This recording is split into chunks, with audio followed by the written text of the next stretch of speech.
let's look at an interior scene and talk about when to use Final Gather. Remember that Final Gather is one bounce of light. We're going to look at this render as a series of slides that show the rendering steps. First, direct light only to check final sun position and the resultant shadows. Next, we've turned on the ceiling light fixtures. Then we've increased the ambient light to 20%.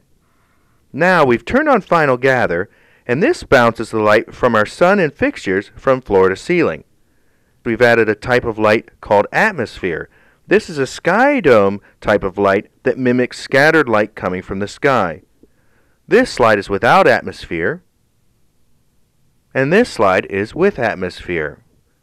Finally, we've turned on ambient occlusion to produce nice contact shadows under our furniture.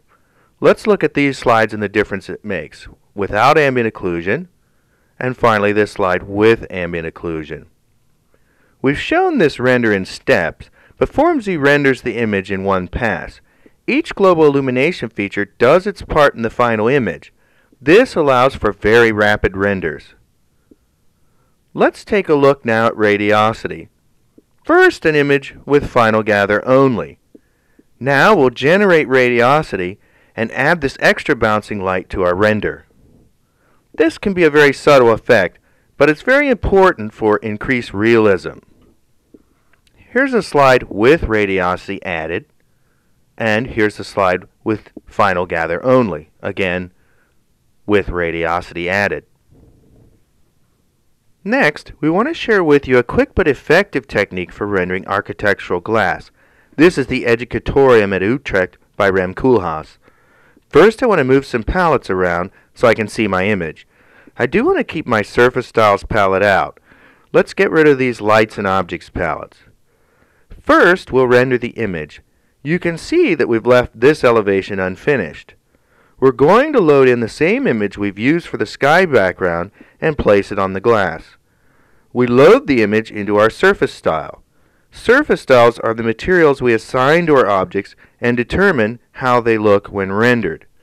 Loading an image into an elevation like this allows you to completely determine the reflection you will get. We'll couple this image-based reflection with a real reflection later. Now we want to make the glass transparent, but we want to do this so that it is more see-through at the bottom than at the top. We can easily do this with the gradient shader by setting higher values for the bottom of the glass than the top. Now we can see into our building a little bit and get some sensation of what's on the interior. Now we want to add the final touch. We switch to real-time shading here called Interactive Shaded Display. We've created a ring of background props that we have placed around our scene. These are photos that are coupled with transparency maps.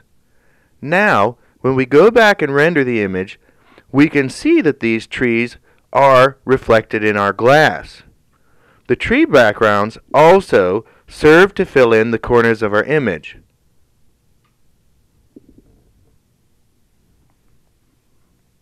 FormZ Render Zone Plus is not only great for rapid realistic rendering, but it's also great for sketch rendering. You can use many preset sketch render effects or mix and match various line types or shading effects to achieve any sort of hand-drawn final look. You can do color washes, solid white renders, and so forth. Whatever style your clients want to see, you could do it with Render Zone Plus.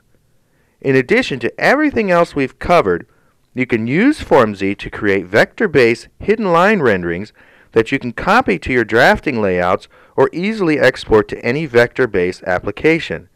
Simply set up your scene in View and then choose Hidden from the Display menu. You can decide whether or not you want to display grids and axes in hidden line renders by toggling these on and off in the Window menu. You can toggle these one at a time on or off. You can also mimic the napkin sketch using FormZ's doodle feature. It also comes with many preset styles. Let's just see what freehand looks like. We've used a standard base here, and that shows us all the geometry. Let's try it with hidden line as a base. Doodle can do all sorts of line types. For example, this simple dashed line. You can try many sorts of different stroke types and mix and match various effects in order to achieve whatever doodle effect you wish.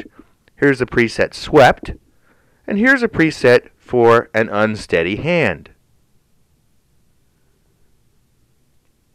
We have seen how you can use FormZ RenderZone Plus to quickly model and render architectural projects.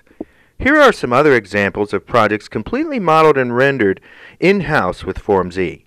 You can design automobiles, create cutaway views to show off the inner workings of designs, redesign classic sports cars, or create whatever products you have in mind. Thanks for watching and happy rendering.